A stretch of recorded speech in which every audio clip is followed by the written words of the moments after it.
ว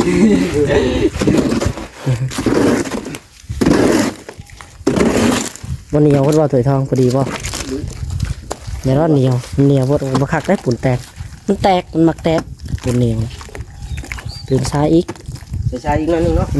ใช้รถชายจะเวนเบิ้ลเลยหรือเปล่ายังไงวะในพูดยังไงโอ้ยเบิดเลยบอกไปดิลูกมันไม่ต้องมาสวยอันน้ำดิแปะใส่แปะใส่ตัวแปะสามเหลี่ยมในสีเหลืองใช่ใช่นี่ป่ะกล้วยยักษ์เซ่อะไรนี่กันเลยล่มแล้วโอ้ยตายเลยอ๋อหลายเหลี่ยมเหลี่ยมเฮ็ดเหลี่ยมคน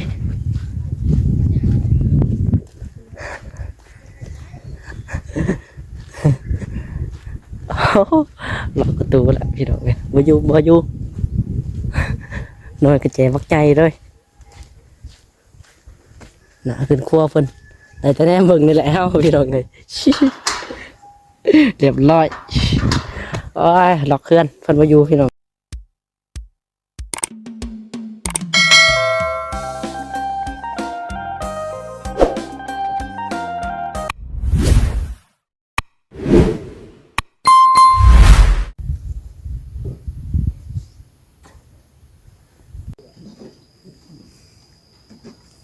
มาพี่น้องเลยเนาะโดยหนังส้มเบิ้งพี่น้องเลยบรรยากาศเนาะทางเจ้าเพิ่นกับลังนี่แหละพี่น้องเลยกำลังสาเพื่อนน้องตุ๋ยทองพี่น้องเลยเนาะภายนอกนั่นแหละพี่น้องไม่อยากออกมาเนาะออกมานอกปุ๊บเดดฟับโลดดีโอ้ยเนาะเอาจะไหนกับพี่น้องเนาะโดยสบายดีและสวัสดีพ่อแม่พี่น้องFCที่หักแพงเบิร์ดสู่คนพี่น้องเลยเนาะเบิร์ดสู่มองสู่บอลพี่น้องเลยเพราะว่าสิเป็นพี่น้องฝั่งไทยพี่น้องฝั่งลาวเนาะต่างประเทศพี่น้องเลยการยินดีต้อนรับทุกท่านเนาะเข้าสู่สองน้องไซลาอีกคือเก่าคือเดิมพี่น้องเลยเพิ่มเติมมื้อนี้เนาะสิมาอัปเดตให้แม่FCเบิ่งซะก่อนพี่น้องเลยพอแหละเฮือนน้องตุ๋ยทองคือเก่าเนาะพี่น้องเนาะตอนนี้แล้วภายในพี่น้องเลยเสร็จสมบูรณ์บัดทีนี้นั่นแหละออกมาโบกสาบข้างนอกพี่น้องเลยทางเจ้าเพิ่นกำลังโบกสาบอยู่ทางนี้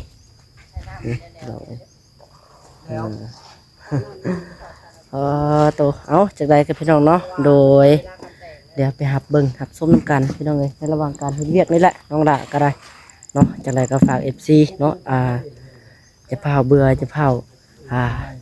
นายคลิปน้องหล่าได้พี่น้องเลยถ่ายแต่มุมเก่าเดิมๆเนาะการให้เวียกเฮ็ดงานน้องหล่าก็ได้บ่ได้ไปทางใดพี่น้องเลยเนาะผมมีคลิปตลกเฮฮาเนาะมีแต่ถ่ายอัปเดตให้ไปแต่ละบื้ออะไรพี่น้องเลยลงไปมื้อละคลิป2 คลิปน้องหล่าก็ได้ช่วงนี้ยังบ่สบายอยู่พี่น้องเลยเป็นไข้เนาะว่าจะไปหาน้องดาวเพิ่นมากินเนี่ยเพิ่นบ่อยู่พี่น้องเอ้ยเพิ่นไปห้านตัดผมบอกเพิ่นจะไปตัดผมพี่น้องเอ้ยเพิ่นไปเติมเสริมรอว่าซั่นเนาะเอาจังได๋กับพี่น้องเอ้ยบัดนี้เดี๋ยวมาเบิ่งเฮือนน้องตุ๋ยทองก่อนถ้าว่าเพิ่นมาเดี๋ยวจะเข้าไปแวะเวียนเบิ่งจักเล็กจักน้อยเนาะอยู่เฮือนน้องดาวก็ได้มื้อนี้บรรยากาศครึ้มๆบดๆพี่น้องเอ้ยเหมาะกับการเฮ็ดเวียกเฮ็ดงานเนาะเพราะว่าบรรยากาศเมื่อคืนนี่ฝนตกเบิดคืนได้พี่น้องเนาะตกก็บ่ได้ตกแห้งแล้วพี่น้องพอดีแบบฝนตกลิ้นพี่น้องเอ้ยมาในแบบติดป้ายเลยพี่น้องไอ้น้องหล่าก็ได้ เจ็บหัวพี่น้องเนาะเป็นไข้ก็ลูกมาเบามื้อนี้คือว่าเบาๆตัวเนี่ยพี่น้องเอ้ยแต่ก็บ่ได้เวียกเฮ็ดงานนำจะเพิ่นดอกเนาะทางแม่เพิ่นบ่ให้เฮ็ดยันไข้ขึ้นอีกเทื่อพี่น้องเอ้ยเอาจังไรพี่น้องเนาะเดี๋ยววันนี้ไปเบิ่งไปส้มน้ำกันพี่น้องเลยเนาะโอ้ยพี่น้องเลยเนาะเปิดกล้องมากก็ได้เมื่อกี้นี่ยังบดอยู่เลยทางนั้นแบกท่อแบกจังมาด่ะน้องจ้อยกับบอสงพี่น้องเลยเพิ่นไปซื้อท่อสแวนเดินเขาเพื่อนน้องจ้อยเลยพี่น้องมาเวียงเข้ามาแล้วเฉพาะเห็นเพิ่นเอารถน้องหลาออกไปเมื่อกี้นี่เนาะออกไปเอาท่อนี่เองเนาะเอาไปเอาเครื่องสวยให้เพิ่น อืมบรรยากาศแดดที่นั่นเลย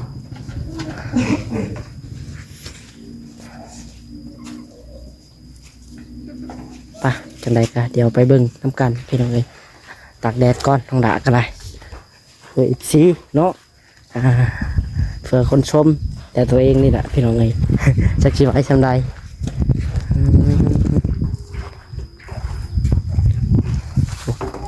อันนี้สบายดีอะแปะ โอ้ยสบายดี สั่น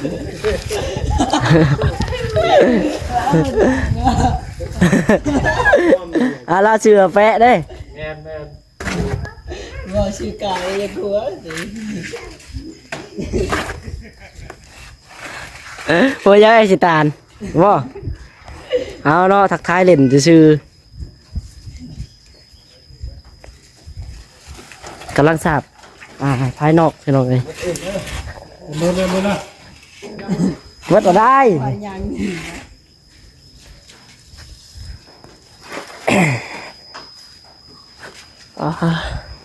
ไปเวียนมาทางห่มเลยพี่น้องมันแดดแห้งยักษ์ถือทองวัดสาบทางนี้ก่อนนี่คือสาบทางนี้ก่อนมันแดด สาวเนี่ย บ่จะตากเบิ่งนะ จะบ่ได้คิดว่าสิวดแล้วเนาะเห็นมันวดอยู่แต่เช้า ไว้ นี่ ทำบุญทางแดดก่อนฮ้อนเล่นเล่น มันเร่งบ่ เล่นฮ้อนแดดมันต้องเล่นนี่เล่นอยู่ในเพื่อนลูกวอกจะเถื่อนผลเนี่ยนั่นแล้วมันก็เห็นอยู่นอกไปก็เล่นเรื่องผล พอกำลังจับเลี้ยงเดี๋ยวเนาะ ติดเหลี่ยมไม่ได้จับเลยติดเหลี่ยมเอา ติดบ่ ไม่ได้จับเลย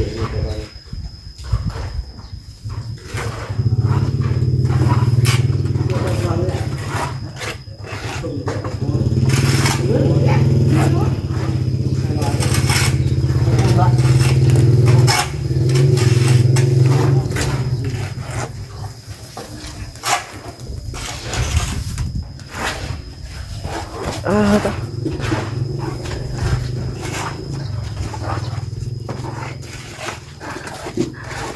น้องเตยทองสบายดีเด้อน้องเตยทอง โอ้ยสวัสดี เอาดุย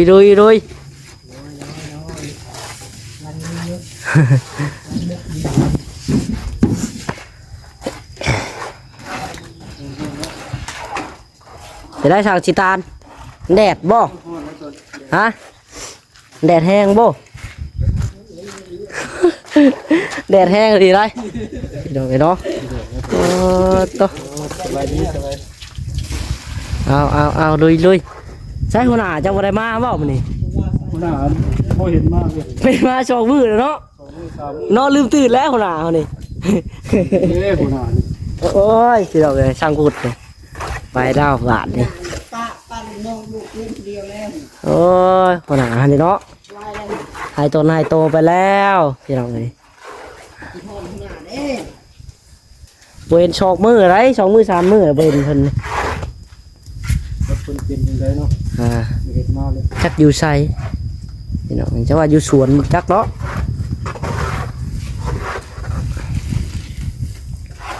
เป็นเราจะพูดว่า ฮะลาวก็บ่ฮู้ดอกลาวก็ได้เฮือนไฟเฮือนมันแล้ววะ ตัดเสาหรือว่า ฮะ นั่นให้ไปนั่น อ๋อเพิ่นไปตัดเสาอันนี้บ่พอตัดเสาอันเฮ็ดแทงน้ำเฮือนน้องดาวนี่บ่ แม่น จำพอเด้หายหน้าหายตาลายมือเติบเนาะ ยังเรื่องใหม่บ่ได้ ไปหาตัดไม้อยู่ลาวก็ได้เพื่อสิหาไม้ตัวมันดีๆเนาะมันทนบ่ง่ายพี่น้อง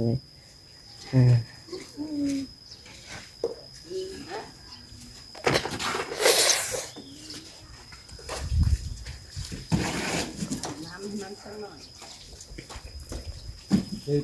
เป็นวางกลางกบเลยดูเป็นวางกลางเดี๋ยวจะได้อยู่ตรงๆ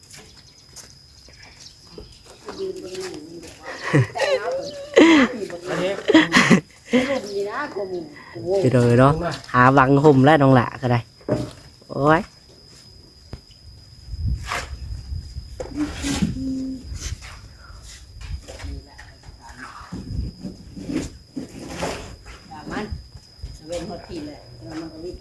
พี่น้องก็วิทย์อดเอา พัดดวงเฮ้ยพัดดวง พอได้ ใครจะดอกแดดก็แดดแห้งบ่แห้งปานใดมื้อนี้แดดอยู่บรรยากาศมันรูดบดอยู่พี่น้องเลย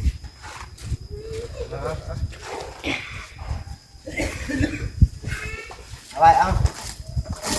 ชุกใหม่ ไม่ใช่จะวัดเลยคนในห้อง อ๋อปูนะออกมาแล้วเฮ้ยเจ้าบ่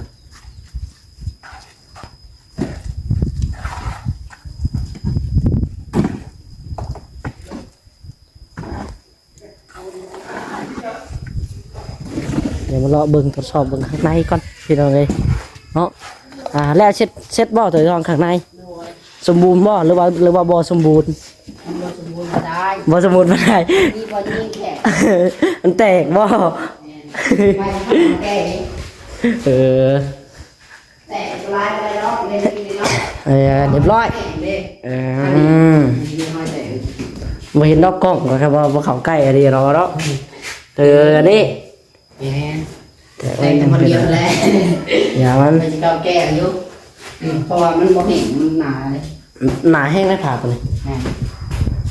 เรียบร้อยพี่น้องเอ้ยข้างในได้แล้วสำนี้ก็ได้เขาแก้เล็กน้อยก็โอเค พื้นที่ก็เคลียร์วัน เรียบร้อยเนาะแปนมาเติดพี่น้องบาทนี่ แปนมาเติด6อยู่เนาะเลือดยังบ่แล้วพี่น้อง ตอนนี้ถูก งามอยู่แล้วเห็นลงไปทองก็ได้ มาแล้วเพิ่นเลยสิเปิดได้ล่างใหม่เบิด โดย ล่างใหม่อยู่เนาะ ล้างพื้นมันยังเนาะพอสิล่างมันจะปูเขาแข็งเด้ โดยปูนยังตัวนี้อยู่คนมาเบิดแล้วว่าอยู่ผู้ เบิดแล้ว คนมาเบิดแล้ว เพราะว่ายังยามันแข็ง ยังจักสอบนะนับมึงดูหึ เรื่องประมาณ10ศอก ยังได้10 หากเราผสม2หากวันนี้10ศอก เดี๋ยวหาเบิด2เนาะเช้านี้เบิด2สอบแล้วมื้อเช้านี้เบิดเอาบ่ทรายเบิดละหอนอีกแล้วเนาะมาส่งกำลังจ้อยกำลังไปเวียกทางนั้นอยู่พี่น้องทางมาเวียงเพิ่นเอาไปเอาเครื่องบ่เห็นกลับไปอีกแล้ว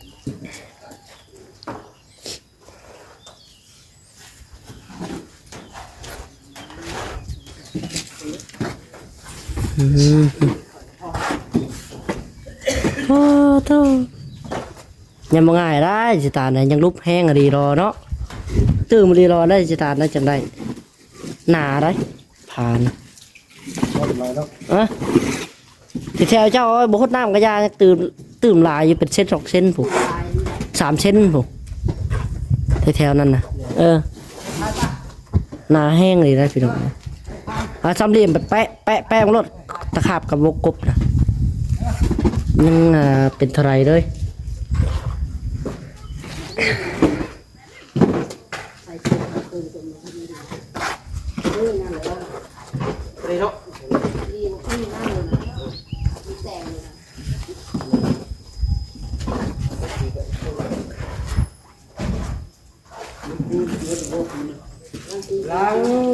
ใจเย็นให้ข้าเจ้าสมก่อนเห็นว่าไว้ก็ได้เนาะตื่นทอง เป็นไรได้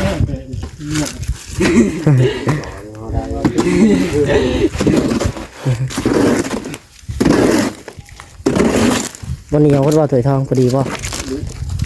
อย่ารอดเหนียวพอดมาคักได้ปุ่นแตกมันแตกมันมักแตกปุ่นเหนียวตื่นซ้ายอีก ใช้อีกหน่อยนึงเนาะ ใช้รถ ชายจะแม่นเบิดเลยหรือบ่ ยังไงวะในผู้เยียบนี่โอ้ยเบิดแหละจะนำ น้ำใช่ จะยี่ห้อนะบ่มันก็เป็นก้อนเลยทอมันแข็งบ่เอามือนวดเอาเลยดิเนาะ มาแล้วคือกบเนาะแข็งขึ้นเลยวะมันก็บ่ได้แข็งบ่ได้ โอ้กูบ่าวคนรอกูบ่าวคนรอเลย ยังสูดได้เป็น แม่เจ้าว่า ใจแม่ดีนะเนาะโอ้นั่นเลยเบิ่ง สั่งจิตานเนี่ยเนาะโอ้โตเก่งเราก็ได้พี่น้องเลย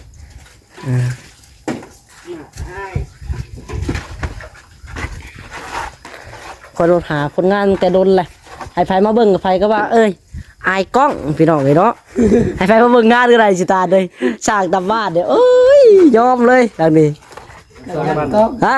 ดังอยู่ใส่ แถวบ้านเอาเลย เป็นยังไง อายกล้องว่าไม่อยากเข้ากล้องพี่น้องเลยเนาะโอ้ยว่าละ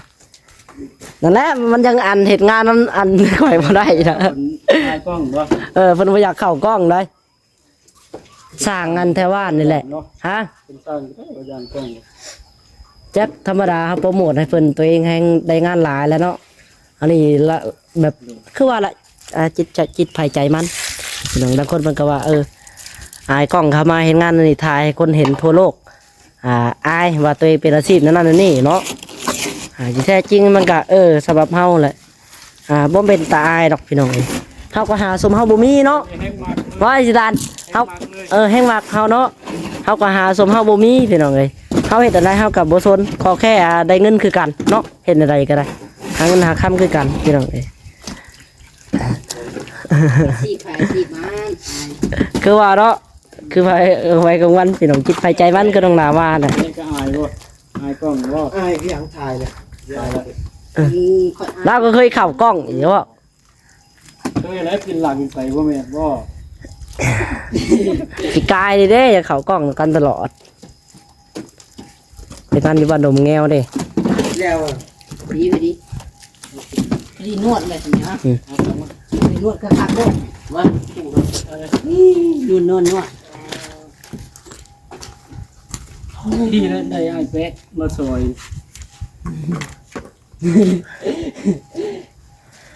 อายแป๊ะก็ตามแต่โดนคนกับน้องป่วยนะ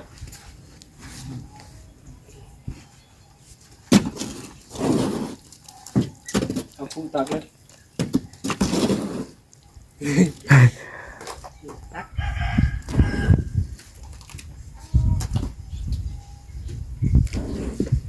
โอ้พี่น้องไอ้เนาะ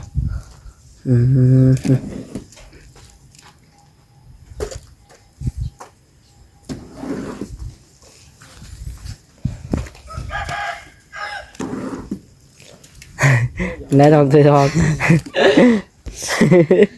เกาหัวแล้ว ใหญ่ใช่ปะ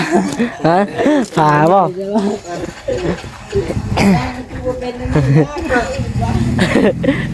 ขึ้นไหวยังบ่เต็มอยู่เนาะ เอาไปเช่าไฟ ยังลุกแพงเลยไอ้สิตานเลย ยังบ่เต็มเลยเด้นี่ โอ้โหยักษ์เท่าไหรเล็งเบิ่งรถ เห็นนั่นค่อยกระบัว ยังลุกบ่วับบ่วำอยู่ ยังมีบ่เต็มเลยพี่น้องเอ้ย ไหว เนาะบางคนบ่เป็นช่างเลยสิเล็งบ่ฮู้ดอกว่าวันใดลุกวันใดโดนอันนี้แนมเบิ่งก็ฮู้แล้ว ป้าสามเหลี่ยมให้ แต่มันบ่งามพี่น้องปลดแม่สามเหลี่ยมปลดแล้วแป้มึงดูเสือปลดรถเบิ่งสิปลดให้นี่เอาเบิ่งแป๊บนึง แต่ปนเป็นได้ มาพี่น้องเดี๋ยว บอกไปนี่ลูก มันบ่ได้ของสวยอันน้ำดิแป้ใส่ตัวแป้สามเหลี่ยมไปสิดู ใช่ใช่นี่ป่ะ กล้วยยักษ์เซ่อะไรนี่ก็ได้เกือบล่มแล้วโอ้ยตายเลยพอ หลายเหลี่ยมเหลี่ยมบีเฮ็ดเหลี่ยมคนเดียวก็ถึง เนี่ยตัวนี้มันแปะเอาเนี่ยแปะน้ำอ่ะแปะมึงดูค่ะบอลแปะไว้สิตาว่ามันจะนาเท่าไหร่ ข้าวคนเดียวมีใส่ตั้งเป็นไป สิเราเลยเนาะ ขอบไปเลยไปเลยเนี่ย ไม่ได้ที่ยังรู้ก่อน แปะกับเหลี่ยมไปถอยท่องเลยนี่พระเจ้าจะคู่ความลุกความหนาของมัน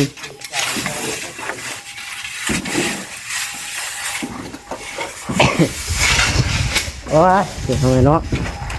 เป็นไอเนี่ยวัดเป็นหนาวเนี่ยต้องด่าก็ได้จังเมื่อไรกี่เศร้า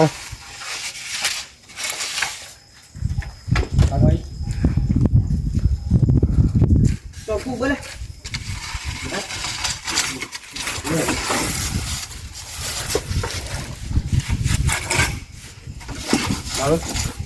ให้สิตาดแป้งดูอ่ะ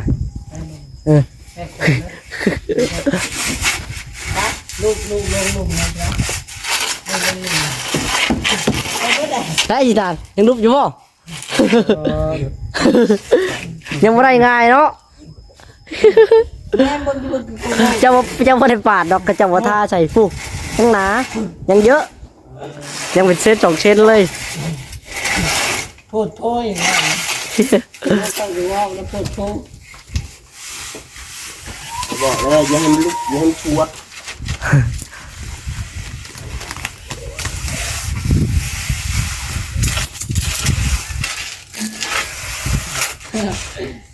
ก็ใจหาบ่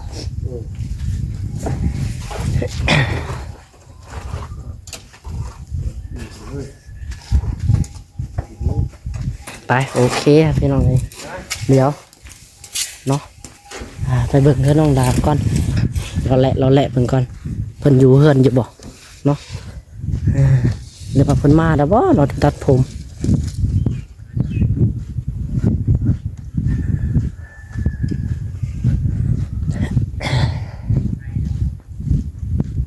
เพิ่นอยู่บ่เนาะ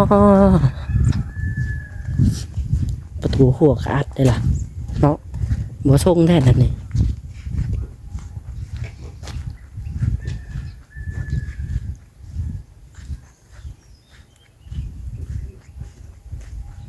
ใส่